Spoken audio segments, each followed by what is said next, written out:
श्री तुलसीदास जी वर्णन करते हैं, भाय को भाय अनख आलसहु, नाम जपत मंगल दिशि दसहु। भगवान का नाम हम चाहे भाव से लें या कुभाव से लें, चाहे आलस्य से लें, चाहे प्रमादी से लें, चाहे जिस भी प्रकार से लें, भाय को भाय अनख आलसहु, नाम जपत मंगल दिशि दसहु। भगवान के नाम का हम यदि सुमिरन करें, जप करें और उसमें अपने मन को लगावें, तो वो सदैव ही एवं सर्वत्र ही एवं सर्व दिशा में हमारा मंगल करेगा। एक जगह कथा हो रही थी, राम कथा चल रही थी, सत्य घटना आपको बताता। इस घटना को बहुत लोगों ने प्रमाणित भी किया और ये बड़ी ही प्राचीन घटना। एक बार की बात है, एक बड़ा ही सुंदर सा मनोहर सा गांव था। उस गांव में भगवान की अमृतमयी कथा चल रही थी। जैसे हम आप सभी लोग बैठ करके यहाँ कथा सुन रहे हैं, वैसे एक व्यास जी आए थे और वह सभी ग्रामवासियों को बैठा करके नित्य प्रति कथा सुनाया करते थे। और वह कथा में वर्णन किया करते थे कि जो भी इस कथा को सुनता है वो इस संसार के भवसागर से पार हो जाता है। सुन समुझहि जन मुदित मन, मज्जहि अति अनुराग। उसके मन में अति अनुराग हो जाता है और वो इस भवसागर को चुटकी बजा करके ही पार कर जाता है। जिस तरह से हम सभी लोग अपने आप को एक साधारण से घुटने तक जहां पर जल हो और वो बहुत छोटी सी नदी हो, उसमें पानी बहुत कम हो, हम सभी लोग पार कर ले जाएं, उसी तरीके से भगवान की ये जो कथा है ये संसार के सागर से हमें पार करा देती है। ये संसार रूपी जो सागर है ना, ये बहुत ही फंसाने वाला है। कैसे? संसार का पहले हम सभी लोग अर्थ समझे कि संसार कहते किसे। संसार की परिभाषा है जो सदैव सरकता रहे उसे ही संसार कहते हैं। जो सदैव संसृति भेद में रहे, संसरिति इति संसारा, जो सदैव सरकता रहे उसे संसार कहते हैं। सरकता रहे मतलब कि हम आज जिस जगह पर बैठे हुए हैं, हमारे जाने के बाद वहां पर कल आकर के कोई दूसरा बैठ जाएगा और उसके बाद फिर कोई तीसरा, फिर कोई चौथा, फिर कोई पांचवा, फिर कोई छठवां। हमारे न रहने पर हमारा स्थान रिक्त नहीं जाने वाला है, उसको कोई ना कोई आकर के पूर्ण करेगा ही करेगा। ये संसार का और एवं ये प्रभु के द्वारा रचाई हुई सृष्टि का नियम है, ये प्रकृति का नियम है, इसे हम सभी लोग नहीं तोड़ सकते। परंतु मैं आग्रह करूं, निवेदन करूं कि इस संसार में लगे रहते हुए, इस संसार के कुचक्र में पड़े रहते हुए भी यदि हम सभी लोग भगवान का भजन करें, भगवान की भक्ति करें, भगवान के नाम के प्रति आश्रित हो जाएं, भगवान की कथा के प्रति यदि हम सभी लोग आश्रित हो जाएं, तो हमारे आपके जीवन में अपने आप चमत्कार होना प्रारंभ हो जाएगा। और इतना अद्भुत एवं सुलभ चमत्कार होगा कि जिसकी कोई कल्पना नहीं, जिसका कोई वर्णन नहीं। भगवान की ये मंगलमयी कथा, जिसके श्रवण मात्र से ही व्यक्ति के कर्णकुटल से, जैसे हम सभी लोग इधर से भगवान की कथा को सुने और इधर से न निकाल करके अगर यहाँ से अंदर लेकर के अपने हृदय में प्रविष्ट कर लें, तो हमें क्या मिलेगा जानते हैं? यहाँ से कथा अगर हम सभी लोग नहीं निकालेंगे तो हृदय में कथा जब प्रविष्ट होगी तो हमारे सभी पाप हमारे इधर से बाहर हो जाएंगे। ये भगवान की कथा की महिमा है, ये भगवान के अद्भुत चरित्रों को, ये भगवान की अद्भुत कथाओं को सुनने का महात्म्य है। और हम आप सभी लोग तो विगत 6 दिनों से ये कथा सुनते आ रहे हैं और आज कथा का समापन दिवस है, आज कथा का विश्राम दिवस है, आज कथा की विश्राम बेला है।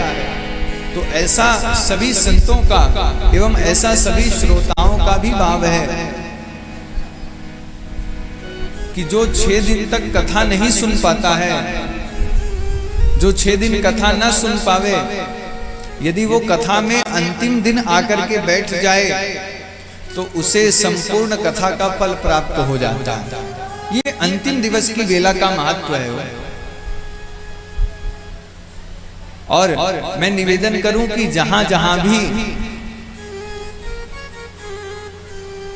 इन यंत्रों से मेरी आवाज पहुंच रही हो, जहां जहां तक की जनता हमारी आवाज को सुन रही हो, जिसके जिसके कानों में ये आवाज जा रही हो, सभी से मेरा आग्रह है कि सभी लोग जल्द से जल्द पांडाल में उपस्थित हों, क्योंकि आज हमारा संपूर्ण प्रयास रहेगा कि हम लगभग 9 बजे तक आरती प्रारंभ करा दें।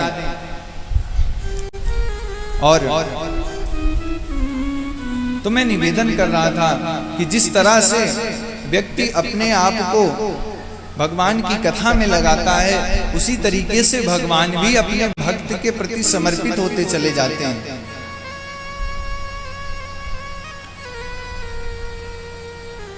तो व्यास जी महाराज जब इस तरह से कथा का वर्णन करते थे कि व्यक्ति जब भगवान की कथा में समर्पित होता है, भगवान के भजन में समर्पित होता है, तो उस व्यक्ति के जीवन के संपूर्ण पाप कट जाते हैं और वह भगवान की कथा को सुनने मात्र से ही इस भव सागर से पार हो जाता है। ये भगवत कथा की महिमा है। तो वहां पर बैठ करके एक ग्वालिन कथा सुन रही थी। उस ग्वालिन के मन में हुआ कि मैं रोज तो कथा सुनने आती हूं, पर आज क्यों ना मैं इस चमत्कार को आजमा के देखूं। तो वो जहां से जाती थी वहां पे एक नदी रास्ते में पड़ती थी। उस नदी को पार करके उस कन्या को अपने गांव में जाना पड़ता था, उसके घर पे। एक दिन कोई नाव वाला नहीं मिला तो उसके मन में आया कि महाराज जी तो कथा में बताते हैं कि जो भी भगवान की इस कथा को सुनेगा, भगवान के चरित्रों को सुनेगा, भगवान की मंगलमयी चरितामृत को अपने जीवन में उतारेगा, वो इस संसार के भवसागर से पार हो जाएगा। तो उस महिला ने सोचा कि जब व्यक्ति सागर से पार हो जाता है तो ये तो छोटी सी नदी है, मैं तो भगवान की कथा सुनती हूँ, मैं देखती हूँ कि मैं इस नदी से पार हो पाती हूँ कि नहीं। उसके मन में ये भाव आया, वो भगवान के नाम का सुमिरन करने लगी, वो भी बड़ी निष्ठा पूर्वक। और ये संतों का वाक्य है, ये प्रामाणिक बात है कि जब वो कन्या, वो महिला भगवान के नाम का सुमिरन करके धीरे धीरे नदी के पास गई और नदी पार करने लगी, तो वो नदी के ऊपर ऊपर ही चल करके पूरी नदी को पार कर। अभी आगे सुनिए। जब उसने नदी पार की तो वो रोज का अपना नियम बना ली थी कि रोज वैसे आती जाती। एक दिन क्या हुआ,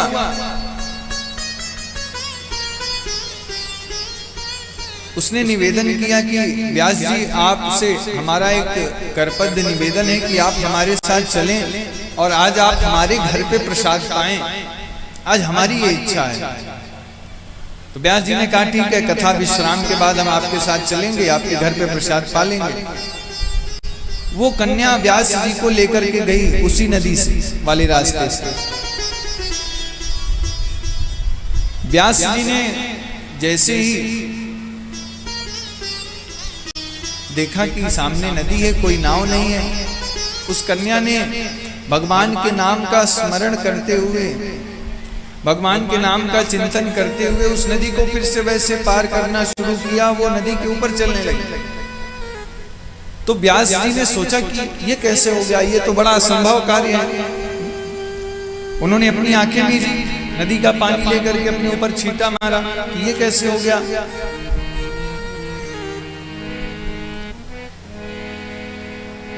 तो उन्होंने सोचा कि जब ये साधारण सी कन्या नदी को पार कर ले रही है तो मैं क्यों नहीं जा सकता, मैं भी जाकर के पार करता हूं। व्यास जी जैसे ही उस नदी के तरफ अपना पग बढ़ाए अपना पांव बढ़ाए तो उनका पांव सीधा पानी के अंदर चला गया। व्यास जी बड़े चौंके।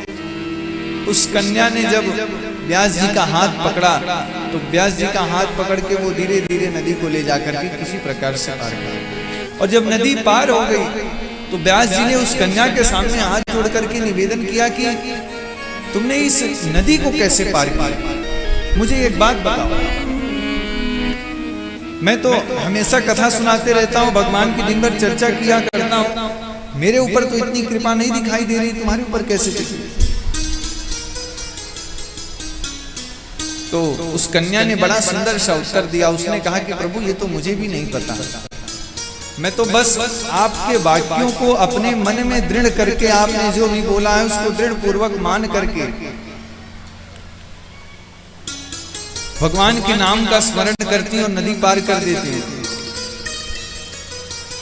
व्यास जी ने मन में विचार किया, मैं क्यों नहीं कर पाता?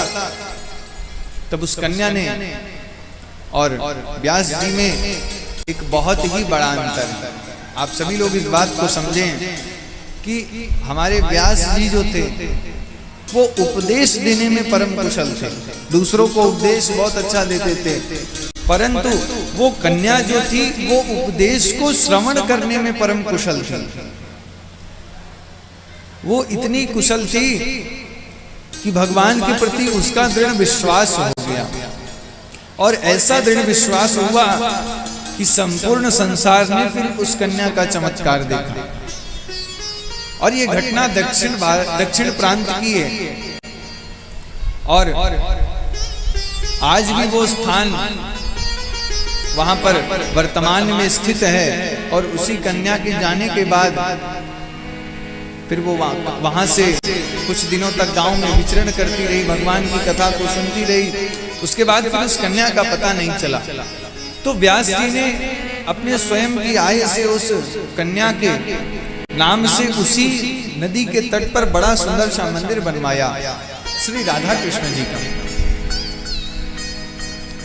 तो इस प्रसंग का हम सभी लोगों को सार क्या मिला? इस प्रसंग का हम सभी लोगों को मात्र एक यही सार मिला कि मंत्र जाप मम दृढ़ विश्वास। यदि मंत्र के प्रति, भगवान के नाम के प्रति, भगवान के स्वयं के प्रति हमारी आस्था यदि दृढ़ हो गई है तो फिर हमारे लिए कोई भी कार्य संसार का कठिन नहीं है। हम यदि अपने जीवन में कुछ भी प्राप्त करना चाहें या कुछ भी हासिल करना चाहें तो वो हमें आसानी से मिल जाएगा, परम कुशलता से मिल जाएगा। ये भगवान के नाम में, भगवान की कथा में दृढ़ विश्वास होने का फल है। तुलसीदास जी वर्णन करते हैं, बिनु विश्वास न हरि भगत तेहि बिनु द्रवहि न राम। अर्थात कि बिना विश्वास के हरि का भगत, जैसे बिना नमक के हम सभी लोग सब्जी खाएं वैसे होती है। अगर किसी भी जीव के अंदर भगवान के प्रति दृढ़ विश्वास नहीं है, हम आप सभी लोग किसी बस में या किसी गाड़ी वाले के पास जाकर के जब कहीं पर भी कोई बैठता होगा तो किसी को क्या पता है कि वो बस वाला ले जाकर के कहाँ लड़ा दे, क्या कर दे, या गाड़ी वाला ले जाकर के कहाँ लड़ा दे, या ट्रेन का ड्राइवर कहीं ट्रेन चलाते चलाते सो गया, या एरोप्लेन का पायलट ही एरोप्लेन उड़ाते उड़ाते सो गया। इतनी कल्पना हम सभी लोग करते नहीं करते, क्यों? क्योंकि हमारा उस समय उन पे दृढ़ विश्वास रहता है और हम अपने विश्वास को वहां पर केंद्रित करके अपनी यात्रा को सकुशल करते हैं। क्यों? क्योंकि हमारा उनके प्रति दृढ़ विश्वास है। जब आप लोग सभी लोग ये विचार करिए कि जब एक अनजान अपरिचित व्यक्ति के प्रति हमारा इस प्रकार का विश्वास हो सकता है तो क्यों न हम सभी लोग परमात्मा के प्रति, अपने राघव के प्रति, अपने हरि के प्रति इस भाव को लाएं तो हमारा कितना कल्याण होगा। हम आप सभी लोग यदि मन में यह भाव ला दें कि प्रभु आपने आज तक हमें जो दिया है वो हमारे लिए बहुत कुछ है, अब हमें कुछ नहीं चाहिए, केवल हम अब आपसे आपकी भक्ति की आकांक्षा रखते हैं। आप अपनी ये मंगलमयी भक्ति का स्वरूप हमें प्रदान कर दीजिए, बस हमें और कुछ नहीं चाहिए।